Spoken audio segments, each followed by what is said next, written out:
Ito yung araw na pinagod talaga ako na sobra. Imagine mo, almost 12 hours yung klase namin. First subject namin sa opportunity seeking at meron kaming quiz. Di ako nakapag-review nito kagabi. Pero during discussion, nagkakabisado na ako ng mga keywords. Dahil nga weakness natin ng identification, kaya dito talaga ako nag-focus. Naka 15 by 20 lang ako dito sa quiz. Pero ayos lang kasi mas natututo ako sa mga wrong answer ko. Kasi mas nalalaman ko yung part na hindi ko naintindihan at nakakabawi ako sa exam. After nga namin mag-lunch break, dahil nga vacant namin, naisipan muna namin tumambay sa gazebo. Habang naglalakad nga kami, nadaanan namin to si Lance Doji na mukhang pagod na pagod at nakakatulog na sa ganitong pwesto. Napuyat siguro to. On the way na kami nito sa gazebo. Buti na lang walang nakatambay at solo lang namin yung pwesto. Tapos ayun, naisipan na namin buksan yung libro ng kasamaan. Medyo kakaiba yung nilalaman na content nito kasi tuturuan ka paano maging kupal. Tapos ito, napag-alaman namin na isa palang maniniyat si Lyle at may dala siyang sarili na camera.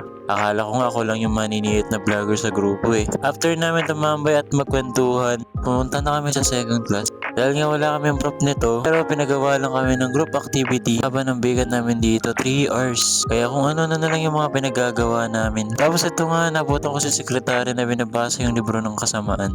Mali ata na binili ko to kasi nababasa ng mga classmate ko. Na pati si Donde at iba pa nasashock sa content nito. Tapos bumaba kami sa ni Dino para bumili ng makakain. Pabili nga rin ako ng pabango. Part na rin sa classmate namin at napag-alaman namin na mga gumawa nito ay mga inmate. Nakakatuwa lang kasi binibigyan sila ng chance para matuto ng mga ganitong skills. After 3 years vacant, bumaba na kami sa underground. Isang kakaibang room para sa math class. Para nga kaming nasa morguehan dito eh. Kasi may gripo at naka-tiles ang lamesa.